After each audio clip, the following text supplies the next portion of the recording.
Hare Krishna, welcome everybody.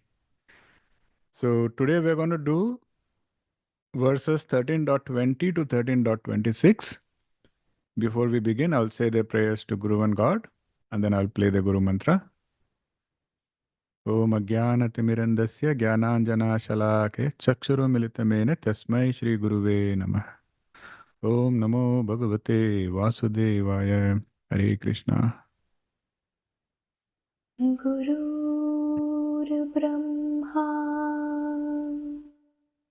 गुरुर्विष्णु गुरुर्देवो महेश्वरः गुरुर्साक्षात् परब्रह्मा तस्मै श्री गुरुवे नमः. तस्मै श्री गुरुवे नमः. तस्मै श्री गुरुवे नमः. Hare Krishna. So I'll play the slokas. प्रकृतिं पुरुषं चैव विद्यनादि उभावपि विकाराश्च गुणाश्चैव विद्धि प्रकृतिसम्भवान् कार्यकारणकर्तृत्वे हेतुः प्रकृतिरुच्यते पुरुषः सुखदुःखानां भोक्तृत्वे हेतुरुच्यते पुरुषः प्रकृतिस्थो हि भुङ्क्ते प्रकृतिजान् गुणान् कारणं गुणसङ्गोऽस्य सदसद्यो निजन्मसु उपद्रष्टानुमन्ता च भर्ता भोक्ता महेश्वरः परमात्मेति चाप्युक्तो देहेऽस्मिन् पुरुषः परः य एवं वेत्ति पुरुषं प्रकृतिं च गुणैः सह सर्वथा वर्तमानोऽपि न स भूयोऽभिजायते ध्यानेनात्मनि पश्यन्ति केचिदात्मानमात्मना अन्ये साङ्ख्येन योगेन कर्मयोगेन च परे अन्ये त्वेवमजानन्तः श्रुत्वान्येभ्य उपासते तेऽपि चातितरन्त्येव मृत्युं श्रुतिपरायणाः. Okay, Hare Krishna. Should I start, Guruji? Yes, please.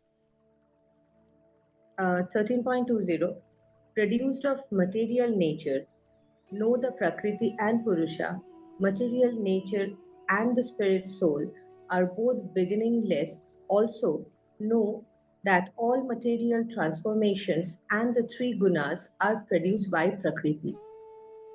13.21 Prakriti is considered the cause in the formation of the body and senses, while Purusha is regarded as the cause in experiencing pleasure and pain. 13.22 The Purusha, individual soul, that is seated in Prakriti, material nature, experience the gunas, born of Prakriti. The reason of its birth in good and evil wombs is based on the attachment to the gunas. 13.23 Yet in this body there is another, a transcendental enjoyer, who is Supreme Lord. He is said to be the witness, the approver, the supporter, transcendental enjoyer, the ultimate controller, and the Paramatma, Supreme Soul. 13.24 Those who understand this philosophy concerning material nature, the living entity, and the interaction of the gunas, modes of nature, are sure to attain liberation. They will not take part here again, regardless of their situation in their current life. 13.25 Some perceive the super soul within themselves through meditation, those by philosophical analysis, and still others by selfless service, karma yoga. 13.26 There are still those who, although not conversant in spiritual knowledge or aware of these paths, dhyana, jnana, karma, begin to worship the supreme person upon hearing about him from learned ones. By such devotion to hearing from saints, they too can gradually cross over the ocean of birth and death. Hare Krishna. Hare Krishna, thank you so much. So today again we are going to learn some very important and very interesting, powerful lessons. So let us continue. So in these verses, Sri Krishna is again repeating. He is repeating the truth about the fundamental energies in the cosmos. What are those? Prakriti and Purusha. Before that, even in Prakriti itself, Krishna says there is Apara Prakriti and Para Prakriti. Some of you may remember that Sri Krishna spoke about this in detail in chapter 7. So there we spoke about these things. Krishna is again explaining that this Prakriti, which is the material energy, that is the total Kshetra. See, in the previous verses, we spoke about Kshetra and Kshetragya. So now Krishna is elaborating. He is saying that Kshetra is what you can say as the Prakriti, the complete field of activity. In other words, anything that you can say is a Kshetra is because of Prakriti or is part of Prakriti. In other words, you can look at that as like a computer, or a big machine. The computer, does the computer ever care if the person who is typing the command is Indian or African or Chinese or whatever, or man or woman? The computer doesn't care. For the computer, the output depends on the input. That's pretty much it. That is pretty much how the Prakriti works. Prakriti has no discrimination. Prakriti has no exceptions. It is a machine which does not make mistakes, always accurate. See, that is one of the reasons why we always say that you should seek the programmer and don't try to kind of, rig the program, because no matter how smart we think we are, the computer will always be, a lot more smarter. And the programs are not that easy for us to tweak, because you tweak in one place, some other place it will have a repercussion that we may not be even able to see now. So people who are running behind ritualistic aspects, they are all dealing with the program, because they are trying to manipulate some parameters so that they can get some output, but they don't understand that in the long run, everything evens out, balances out, and it's a very complex program. So that is why instead of that, reach to the programmer. And the programmer is that Supreme Personality of Godhead. That is the whole message here. And of course, Krishna says that the machine, the parameters, the main parameters used by the machine is the gunas, sattva, tamas, and rajas. And then Krishna says that, but on the other hand, when you look at Purusha, he says Purusha is the ultimate Kshetragya. Just like Prakriti is the absolute Kshetra, Purusha is the ultimate Kshetragya. And that Purusha is immutable. Immutable means it does not change, never changing, eternal and absolute. Whereas Prakriti is ever changing, always changing. That is why Prakriti we say is Asat. Whatever the Prakriti manifests is Asat, and Purusha is Sat. So there is a Upanishad called Katha Upanishad. Very, very beautifully, there is a shloka there that talks about the relationships. So Katha Upanishad, it is I think 1.3, where it says that now see, pay attention, because you will probably be able to visualize the right picture. So this Upanishad says, know the soul as the rider, the body as the chariot, the intellect as the charioteer, the mind as the reins, the senses as the horses, and the objects as the roads. And the wise, they call the Atman united with the body, the senses, and the mind as the enjoyer. Now, which picture comes to mind? Yes, Ekansh? Krishna and Arjun on a same chariot and Krishna. Exactly. Now you see, so this is the symbolism.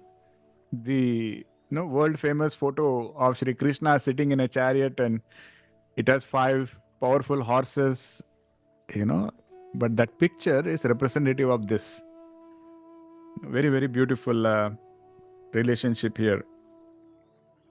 So the point is, this soul is experiencing the world through the senses, and also it is very clearly explained that because we have this attachment to this ever-changing reality, that causes suffering.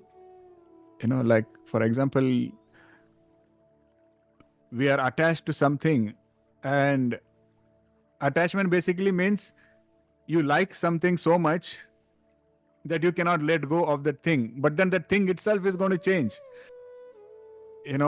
For example, let us say, I'm giving a very crude example just to explain, but there are, you will understand the concept. So it is like holding on to a piece of ice, saying, I'm so attached to it, I love this piece of ice, but it is going to become water eventually.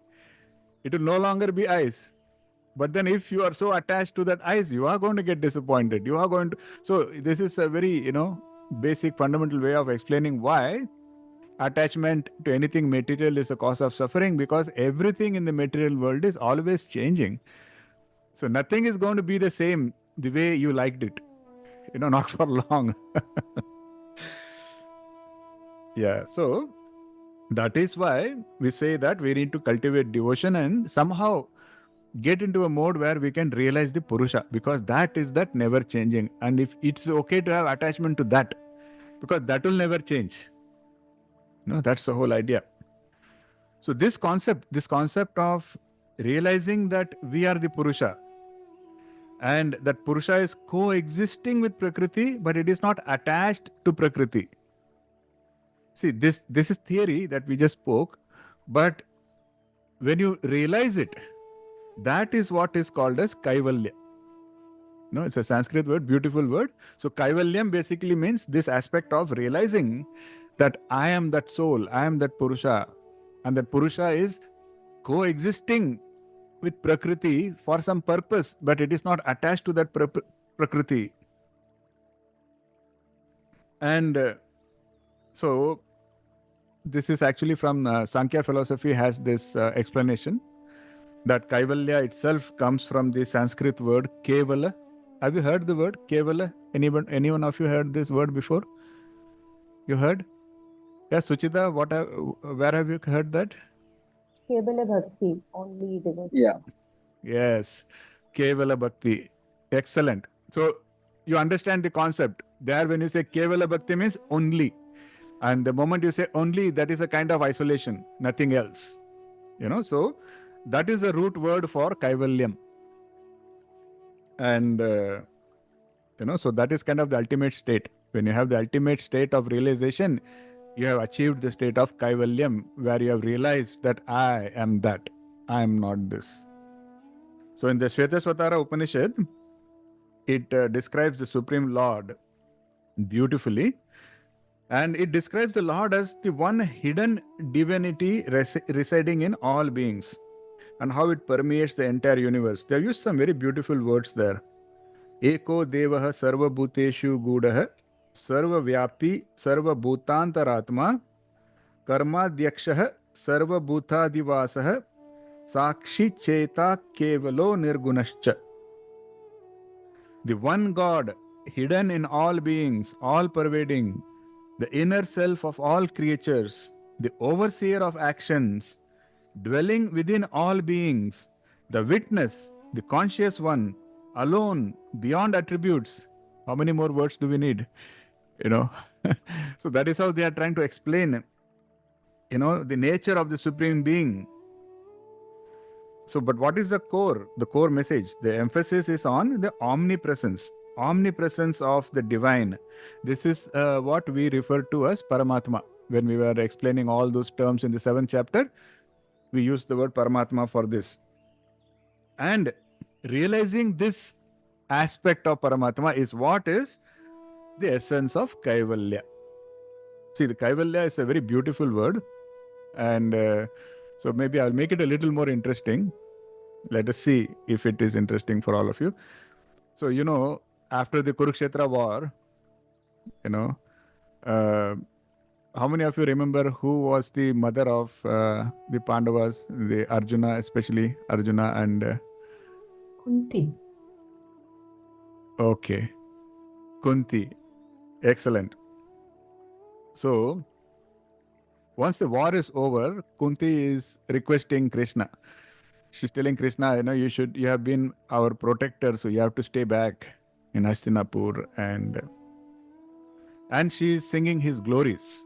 There is a book also, or there is a section, entire section that describes the beautiful kind of poetry, I would say, that she sings for Krishna. And there she's addressing Krishna as Kaivalya Pataye. So that is why I thought it is very relevant, and I would like to describe that. It will be interesting for all of you.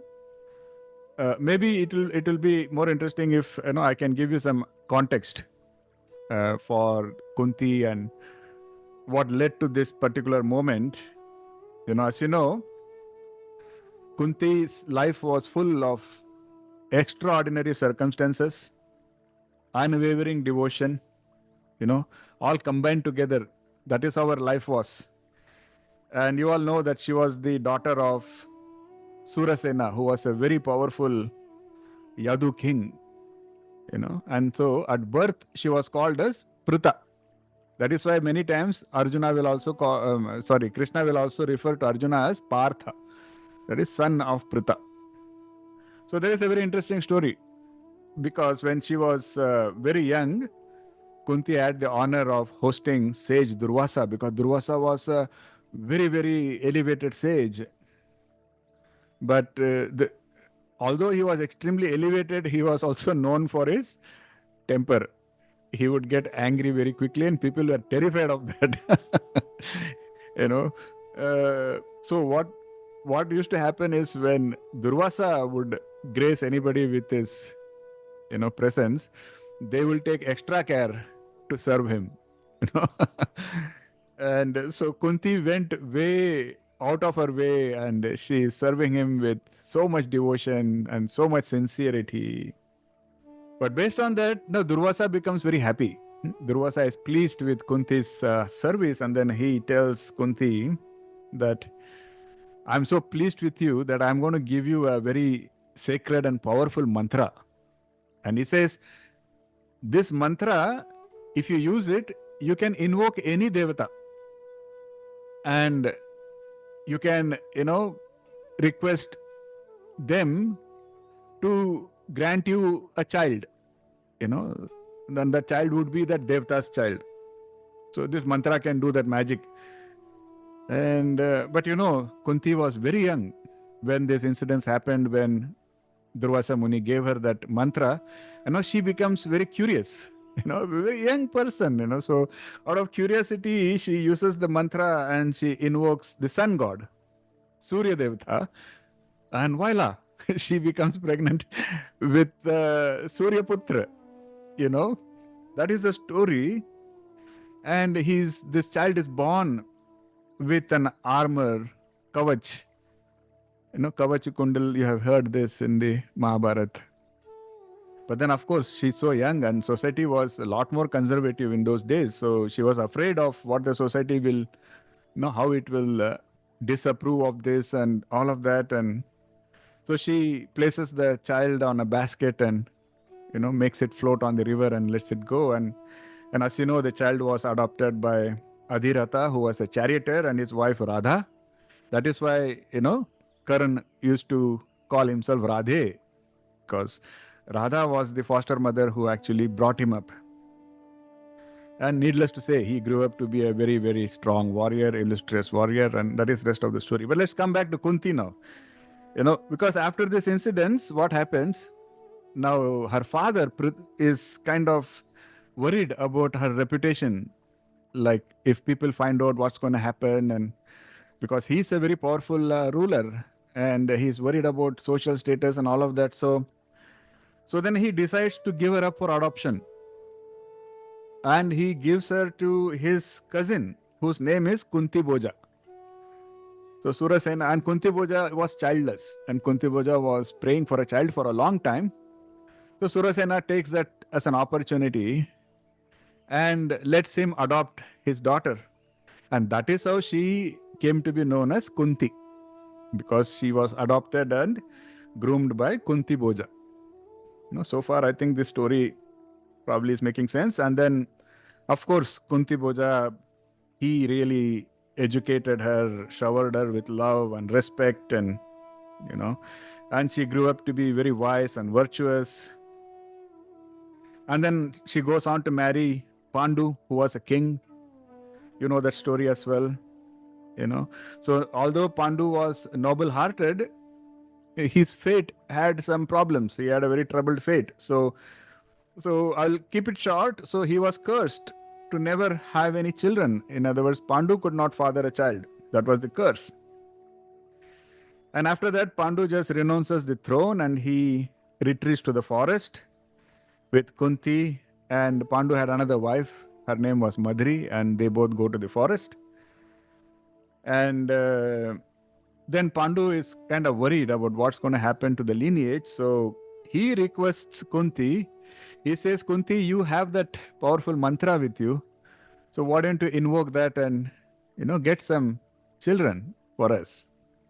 So that is how now the Pandavas are born. So Kunti invokes the god of righteousness, Dharma.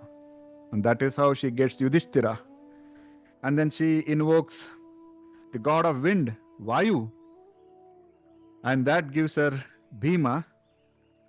And then she invokes the king of Devtas, Indra. And that gives her Arjuna. And then Madri also is now interested. So then she kind of helps Madri as well.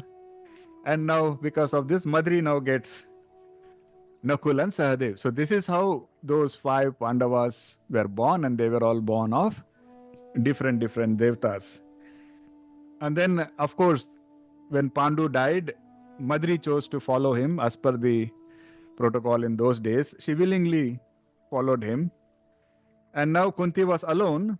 She had nobody to support her. So she goes back to the royal court of Hastinapur, and that is where all her problems again start. Because as you know, Dhritarashtra became the ruler, and Duryodhana was always jealous of Pandavas, and he will keep plotting against Kunti and her sons, and endless hardships. You know all the story, how he tried so many different things to humiliate them, and then eventually how he treated Draupadi, and all that story is very popular. But here we should always keep in mind how Kunti has been, how her life has been. You should, that is the purpose of me giving you this snippet. Is her life has been so extraordinary. But throughout all of this, Kunti was a pillar of resilience. Her faith never wavered. And she always had complete trust in Krishna. And needless to say, Krishna stood as the guardian and guide for the Pandavas. And time and again, Krishna has always intervened to protect the Pandavas. Doesn't matter if it was when they were in exile, or when they were having problems in the court, or when the war actually started. Throughout, Krishna was there. And then, as you know, the war ended. The Pandavas were victorious, of course, but it was a huge cost. Millions died. And even Kunti lost her grandchildren. Ashwatthama, he, in an act of anger and vengefulness, he kills them also. But even in that grief, Kunti's faith in Krishna only deepened. So that is why Kunti is so important. Her example is so important. Imagine, she has gone through so many hardships. Her own father gave her up for adoption, and then her husband dies, and then grandchildren die, and then her daughter-in-law gets humiliated. So many things go on, but her faith only deepens in Krishna. Because she understood This was Kunti's philosophy, very beautiful philosophy, and she believed in it. She believed that the challenges that come in life, they are not punishments. They are opportunities to draw us closer to the divine. This was her philosophy, and she believed in it. And that is why Kunti is so special. And when Krishna was preparing to leave, to go to Dwaraka, go back to Dwaraka, Kunti approaches him and she prays to him and she says, oh Krishna, why do you want to leave? And then she has this other things that she tells Krishna, many beautiful things she tells. And one of the things she tells Krishna is about how these hardships actually draw her closer to him. So she's praying, she's saying, Vipadaha santu ta shashvat tatra tatra jagadguru bhavato darshanam yat syad anuparbhava darshanam. See, you have heard something similar. Who remembers the Abhimanyu's wife? Okay, one hand. Apurva? Uttara. Excellent. And you remember when Abhimanyu did the Brahmastra wala thing, how she said, she went to Krishna, she went crying to Krishna, she said, Deva Deva Jagatpate. You remember? And just like that here, she's calling Krishna, she's telling him, Tatra Tatra Jagadguru. She's saying, Krishna, I wish that all those calamities would happen again. Look what she's saying. She's saying, Krishna, I wish that all those calamities would happen again and again. She's talking about all the major problems that have come in her life, so that I could see you again and again. Because she says, because seeing you means I will no longer see the repeated births and deaths. Look at her philosophy. She's saying, Krishna, I wish that all those troubles in my life keep coming again and again, because they, help me think about you. They help me come to you. They help me see you again and again. Tatra Tatra Jagadguru. And then she says, I know that by this alone, by this opportunity to think of you and see you, that itself will, help me get liberated. That is her philosophy. Look at that. Look at the conviction. I mean, it is not theory. She has already gone through those calamities. She knows how painful they are. And still she comes and tells Krishna, I wish those calamities would come again and again. She's not the one who is going and complaining to Krishna saying, I prayed to you. Why am I having difficulties? She's saying, Krishna, I'm praying to you. Give me more difficulties. I mean, such an elevated soul. Look at that. So she is looking at all the life's challenges as blessings, because she says that every challenge reminds me of Krishna and reminds me of his presence, reminds me of his grace. Very beautiful. So that is why, Kunti's prayers is a very, very timeless testament to the power of faith and surrender. And she teaches us that true strength lies in seeing the divine in every challenge. You should see the divine hand in every challenge, and we should respond with gratitude and love. Beautiful. Because our life has been marked by struggle throughout, but at the same time, it was always illuminated by devotion. Very, very inspiring. These are the real life heroes on the path of Bhakti Yoga. But then, of course, I said she sung a lot of praises to Krishna. There is a text about that. I can share that as well. But here is the particular verse where she uses the term Kaivalya Pataye. That is how we started talking about Kunti, because one of the things she tells Krishna in this prayer is, she says, Namo kinchana vittaya nivrutta guna vrittaye atma ramaya shantaya Kaivalya Pataye namaha. Salutations to the Lord, who is the wealth of the poor, who is beyond the influence of the gunas, who rejoices in the self, who is tranquil, and the Lord of Kaivalya. I offer my salutations to you. See, she has used so many beautiful terms here, so I'll spend a minute to go through those terms. So first she says, Akinchana Vittaya, which is the Lord is the wealth of those who have nothing. So people who think they have nothing, they have the Lord, and He is the Lord of wealth for them. In fact, that is the ultimate refuge, ultimate support for people who are humble and devoted. And then she says, Nivritta Gunavrittaye. The Lord is beyond the influence of the gunas, because they are the fundamental qualities of Prakriti. He transcends those qualities and is not affected by them. And then she says, Atma Ramaya. Do you remember this word? Atma Ram? Have we studied this? Okay, we have one, two. Who else? Okay, we have the same word. Sulataji, yes? One who rejoices in self. Excellent. Self-contented. Excellent. Atmaram, people who have realized the self, fundamental, and they are rejoicing in that self itself. No, they don't need anything else. Krishna does not need anybody or anything to be blissful. He is Atmaram. And then she says Shantaya. He's always tranquil, peaceful, ultimate calm and serene. And then Kaivalya Pataye. So when he's the Lord, he's not just having the quality of Kaivalyam, he's the Lord of Kaivalyam itself. So if you or I can understand and reach the state of Kaivalyam, we can get liberation. But he is Kaivalya Pataye, so he can grant liberation. See, so beautifully she's brought it out.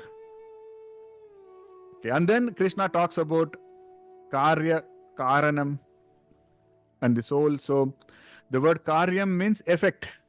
Karanam means cause. So Karyam relates to the material world and the physical body, and Karana relates to the cause of all these actions, everything that goes on in this world. What is the cause of that? And Krishna also uses the word called Bhoktritve, which means experiencing. So in other words, Krishna as the Purusha, he is the cause, he is the witness, and he is also the one who is experiencing through all of us, through all the jivas. So this concept of Karyam and Karanam, they are kind of foundational to understand the relationship between the physical body and the eternal soul. That's why we are talking about that. Krishna is explaining that here. Because, see, the body may be performing a lot of actions. You remember in some previous verse, Krishna had also said that there are some people who think they are the doers of action. Remember, Ahankara Vimudatma, Karta Ham iti manyate, where he said, people, these delusional people, they think that they are. So here, he is going into the more technical aspect here. So let us say, for example, a musician is playing violin. This is one example. Now, would you say that it is a violin which is creating the music?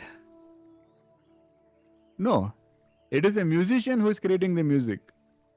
The violin is just an instrument. Correct? So there, the violin is the Karyam and the musician is the Karanam. You understand?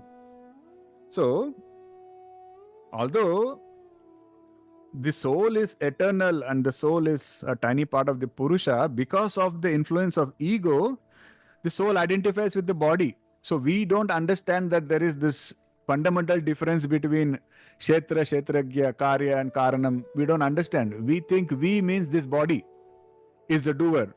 You see, that is the problem. And Krishna is trying to explain why it is a mistake. Because Krishna says this is the mistake that binds us to the cycle of birth and death. This kind of delusion. Okay. So I'll tell you another example. Maybe that is also going to help us a little bit more. Let us say there is a bus and the bus is going to, not going rightly on the path, and the bus hits a pedestrian and injures a pedestrian. Now, are you going to go and blame the bus? Now, there we have the common sense. We blame the driver. Although it was not the driver who hit the pedestrian, it was actually the bus who hit the pedestrian. But still we don't blame the bus, we blame the driver. So in a way we understand the difference between Karya and Karanam. So in other words, it is not the body which is ultimately responsible. There is a Karanam behind that. See, that is why you cannot escape your karma just by dying. And that is why your karmic accounts, they are not tied to your body, because your body is just a, karyam. It is just a effect. It is not the cause. Just like, do you think, can we just say, okay, this bus hit a pedestrian, so let the driver go and drive another bus and everything is okay? No, we blame the driver no matter which bus the driver drives. No, his record is tainted. People will always say that that driver caused an accident. You see the problem? Just like that, your soul is ultimately accountable. Of course, it's a very complex theory. Later on, then we will also say that it is not, the soul is also beyond all of that. But here, all we need to understand is the body is not the ultimate doer. The body is just an effect. The cause is something higher. And in the context of this chapter, the cause is what is a tiny spark of the Purusha. So our karmic account travels from body to body to body to body. You see?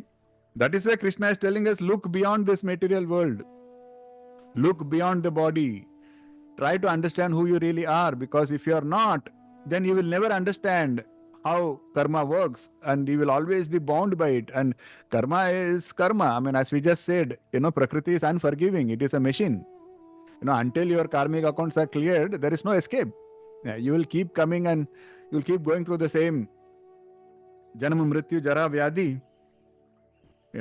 What is the remedy? Remedy is understand all of this that Krishna is teaching and identify with that Purusha.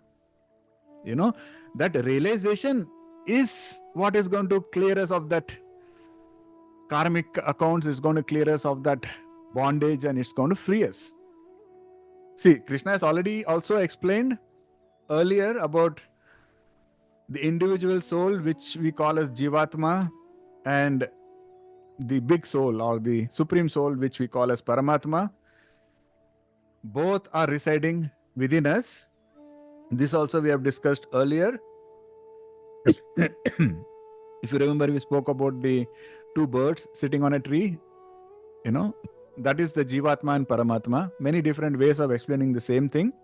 And in 13.3, Krishna has explained that a little differently, where he said that the individual soul knows only about the individual kshetra, whereas the super soul knows about all kshetras. You may remember that. So that is the difference. In another words, he says Jivatma knows only about your kshetra, local kshetra, whereas Paramatma knows all the kshetras. Kshetragya, super kshetragya. So in the Chandogya Upanishad, 8th chapter, it is also said that this body is the city of Brahman. Within it is an abode in the shape of a lotus. And within that there is a small space. One must search within this space and earnestly desire to know what is there. It's a very, very beautiful, profound shloka actually. It basically says that, the soul is within the heart, and that is surrounded by the Paramatma, the super soul. So, and we need to turn inward to seek that divine essence that lies within us. I think it was chapter 2 where we spoke about the two birds example. So if you get time, please go back and do a quick revision, and it will make more sense now, because after reading all of this, after understanding all of this, you will have more context now. Now you can look at it as Kshetra, Kshetragya, Jivatma, Paramatma, so many different things we have already learned. So now that brings us to the concept of free will. The ultimate free will that we can exercise. So if you want to take that example of two birds, Jivatma is a limited bird and Paramatma is the unlimited bird. The free will that the limited bird has, the real true free will, is to turn towards that unlimited bird. And that should be our whole focus. When we say we have free will, we are wasting that free will on running behind material things, running behind, things which are all temporary. We are running behind money, we are running behind power, we are running behind fame. None of that is material. They are all immaterial. We have to realize that that free will is a gift using which I should run behind the Supreme Lord. That is why this free will is given. Very, very important. Otherwise, everything else that we run behind only causes bondage. There is no exception. The knowledge that Sri Krishna is talking, because Krishna has said many times that this knowledge will free you, this knowledge will liberate you. The knowledge that he is talking about is not just theoretical knowledge. Now, we cannot say that, okay, now I know Kshetra, Kshetragya, Jivatma, Paramatma, so am I getting liberation tonight? It's not going to come. So, what Krishna is talking about, realized knowledge, not just theoretical knowledge. Krishna is not just talking about jnana, he's talking about vijnana. So, we have to first get the jnana the right way. The right way is pariprashnena, pranipatena, sevaya. And once you get that jnana the right way, you will be able to internalize it and make it vijnana, because that is what is required. And when it becomes vijnana, you get kaivalya and then you become one with the Kaivalya Pataye. All making sense? Isn't it all so beautiful, so profound, so important? So in the next few verses, Krishna will talk about a few spiritual practices that we need to follow. I mean, these practices will help us evolve. It will help us internalize. It will help us get into that vijnana mode.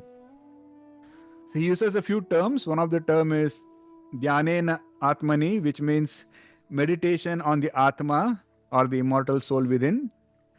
And then he says sankhyena, which means philosophical and intellectual pursuit of knowledge with the intent of knowing the Supreme Lord. Very, very important.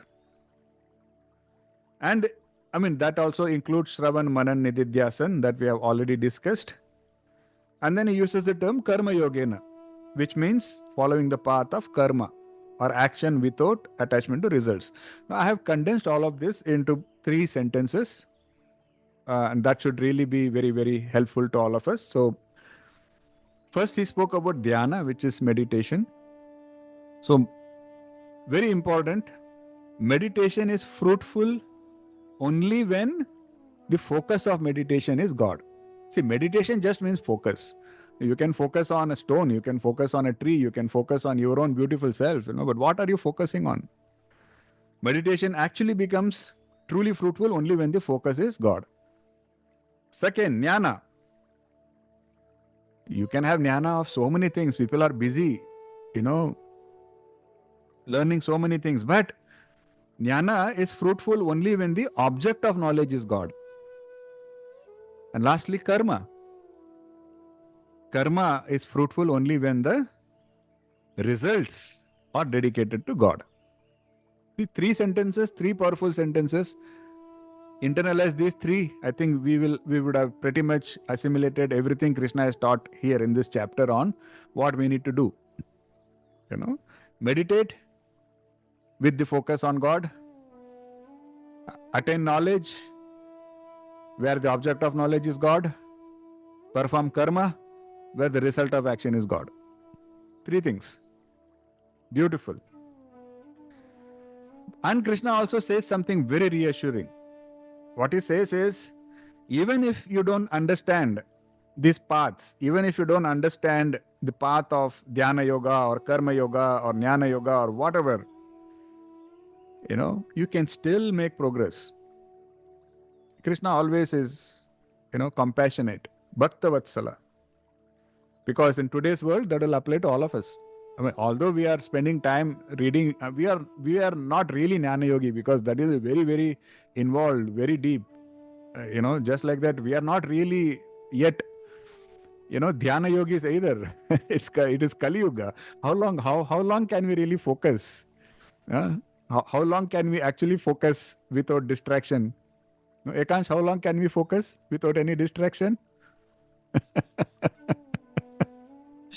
Very few seconds. A few seconds, okay. So what Krishna is saying, this assurance is for all of us, where Krishna says that even if we are not perfected in any of these yogas, we can still progress. How? He said, even by listening about all of this with devotion in the heart. He says, even if you do just that, still we can evolve. All Krishna is saying is, if you do it with the right intent and purity of heart, even simple acts will help us evolve in the path of spiritual evolution. And it will help us get close to Him. That is Krishna's assurance. See, there is another very important thing I want to bring out here, because usually what people think, in today's world especially, people think that spiritual progress will come only if we hear about spiritual knowledge from somebody very big, very great. Like the person giving us spiritual knowledge has to be some Maha Yogi, some Swami, only then it will make an impact. This is a very common belief in people, In other words, people think that knowledge and spiritual evolution depends on the person giving it. This is a very common belief in today's world, but what Krishna says, however, that is not true. What is actually important is our state of mind. In other words, what is important is not who is giving the knowledge. What is important is who is receiving the knowledge. How are we receiving the knowledge is what is important. This is the kind of, I would say, the ultimate secret of how to, learn and evolve on the path of. So instead of focusing on, no, I need, I will listen only from a Jagat Guru. Yeah, the Jagat Guru is powerful, no doubt about that. But we thinking that is what is going to help me evolve is mistaken, because doesn't matter which guru you go to, if our heart is not purified, if we are not ready, that knowledge is not going to help, and vice versa. If we are ready, then anybody can be a guru. Very powerful lesson, and this is not my funda. This is what Krishna himself has taught, and this is what many other great saints have taught. For example, there is a very holy scripture called Narayaniam. Some of us, I think we studied that a while ago. So you can take note. If you are interested, you can go research, do a Google search and find it out. So in Narayaniam, there is a Dashakam 93. In that Dashakam, in 4th verse, the author talks about 24 gurus. And what are those 24 gurus? They are gurus like water, fire, air. Now I'll read out the explanation for that verse. It says, "May I be pure, refreshing and sweet like water." In other words, that is what I want to learn from water. Just as fire is unaffected by whatever is burnt in it, may I remain unaffected regardless of what I consume, what food I eat. Now fire becomes the teacher, guru.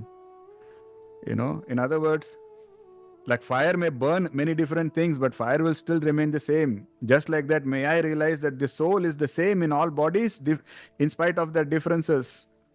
Like the moon, which stays unchanged, even though it appears to grow and shrink. May I understand that change only happens to the body, not to the soul. So on and so forth. Now see what I'm trying to highlight. This is also in the Srimad Bhagavatam. The same thing comes there also. So basically, if you are ready, even the moon can be your guru. The fire in the kitchen can be a guru. The air you breathe can be a guru. So this is the message that we need to totally internalize. That is why, again, I will repeat what Krishna says. Krishna says, Pariprasnena Pranipatena Sevaya. So Krishna says, you prepare yourself, you purify yourself. Then you will evolve. So that is the whole message. I can repeat as many times, as possible. But this is probably the most important lesson for everybody. And as you can see, when the student is in the right state of mind and with purity of heart, they can learn from anyone. This is one of the reasons even I kept on emphasizing about pride and lack of pride. If it offended anybody, I seek forgiveness. But the whole point is, this is what is essential. So in other words, the focus should always be on us.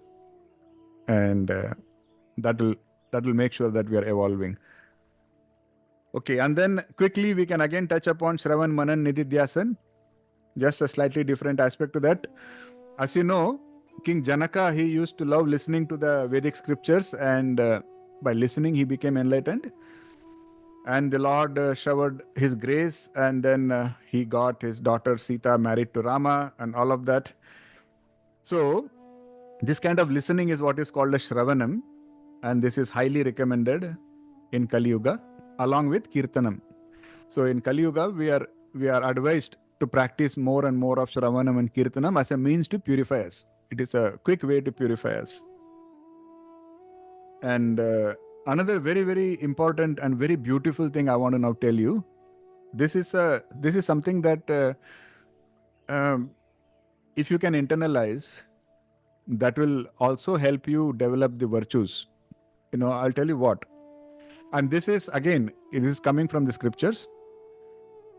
So I'll tell you the both sides of it. The sides of it is, the more and more we focus on Krishna. So when we say devotion means we are focusing, Ananya Chintan. Eventually that is where we want to be. So we are all the time thinking of Krishna, focusing about Krishna. The more and more we focus, listen carefully with attention. The more and more we focus the right way on Krishna, the more and more of Krishna's qualities we develop, including Kaivalyam. Krishna has so many qualities. We will develop all of that. So in other words, if you are totally immersed in Krishna's focus, if you really are in Ananya Chintan, then what happens? You get all the qualities of Krishna. And once you get all the qualities, you become Krishna. See, that is the whole science. See? Now I try to simplify it. I know it is oversimplifying, but this is the science which is very, very important. Now the converse is also true. If we are busy finding fault in people, what we are doing is we are focusing on the faults of people. Guess what? We are developing those faults ourselves. This is how it works. It is the law of universe. It cannot be changed. And if you are focusing on tamasic things, you will develop tamasic qualities. If you are focusing on rajasic things, you will develop rajasic qualities. You focus on sattvic things, you will develop sattvic qualities. And you focus on that person, that entity who is beyond all gunas, you will develop that quality also to overcome all the gunas. Now it will make more sense why Krishna said Ananya Chintan. He says that is what is required. Not that, Krishna is going to get an ego boost if you're always thinking of Krishna. When you do that, the law of the universe is such that automatically you will develop all qualities of Krishna. And when you are completely in Ananya Chintan, if you have all the qualities of Krishna, then you are Krishna. That is what is Krishna. You see how powerful this lesson is. Try to internalize even this. This is why in the Ramcharitamanas, in the Navada Bhakti, where Lord Rama tells Shabri that not finding fault with people even in your dreams. Because the more we focus on people's faults, the law of universe, we develop those qualities ourselves. So be very, very mindful of that. See, this is one of the reasons why we say that pure devotees are eventually becoming superior to even the demigods. It is not to show that there is something wrong with demigods. It is to show why a pure devotee is considered superior to the demigods. Because when we say pure devotee, we are talking about somebody who is in Ananya Chintan of that Krishna, of that, ultimate supreme God. And that means they are developing the qualities of that Krishna. That means they are automatically superior to any kind of demigod. That is. So I hope all the dots are now slowly getting connected of all the various things that we have learned so far. Okay. So I know that we have touched upon many concepts, and this is slightly, technical as well, because there were terms from Sankhya Yoga as well. So I thought I'll spend just one quick minute. I will revise and I will talk about some key insights and key takeaways. First was recognizing the true self. So understanding that the body is the Karya, where the soul is the eternal cause, Karanam. And so we have to identify with the soul, not with the body. Second was accountability of karma. We said that just like a driver is accountable and not the bus, just like that, We need to understand that it is not the body which is accountable. What that means is, just by losing this body, you don't get escape from the karmic accounts. That is why karma follows us life after life. And then we spoke about the supreme witness, Paramatma, which is within us. The Paramatma is witnessing everything, not impacted by anything, but witnessing everything. And our Jivatma, the only thing the Jivatma needs to do is utilize its free will and turn towards this Paramatma. That is the fundamental thing. And we spoke how that was the only true free will. And then we spoke about meditation, knowledge, action, where we said, does anybody remember what we spoke about? Dhyana, meditation, jnana, and karma. We spoke about it like 10 minutes ago. You remember? Okay, Rajesh ji, you remember what part? Yeah, so when you are meditating, you should be meditating on the God. Yes. When it is related to karma, the result you dedicate it to the God. And in Excellent. terms of jnana, again, the object of that knowledge should be God. Excellent. Thank you so much. Excellent. So this is kind of the crux of what Krishna, the spiritual practice that Krishna wants us to follow. Then we spoke about the power of our own readiness. We spoke about how spiritual growth depends not on how great your guru is, but it depends more on how pure our heart is and how ready we are. Okay, so if we have the right mindset, our evolution happens. So that should always be the focus. And then we spoke about how everything around us can be a teacher. Water, air, fire, moon, sun, everything can be a teacher. We can learn. And finally, we spoke about surrender and grace, where we said that ultimately we need to be in that mindset of humility without any pride, ananya chintan, always knowing that we are not the ultimate doer. There are much more bigger forces in action. And with this kind of surrender comes liberation. This surrender will give us God's grace, and with God's grace, we get liberation. So, Hare Krishna, with that, I will stop talking. I hope these are all proving to be useful to all of you, and eventually, I think it will help us all evolve. So, thank you so much. So, I'll open the floor. If anybody had any comments or questions, please go ahead. Hare Krishna Guruji.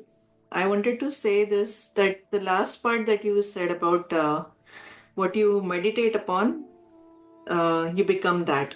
So this is like the highest place where you can meditate upon. We have always come across this statement so many times that you become what you meditate on. But it never correlated that if we meditate upon Krishna, then we will become Krishna too. So that was something very profound that I found. Thank you. Thank you. See, that's why I'm saying, no, this is the beauty of Bhagavad Gita. As you keep learning the chapters, the previous chapters will start revealing more to us.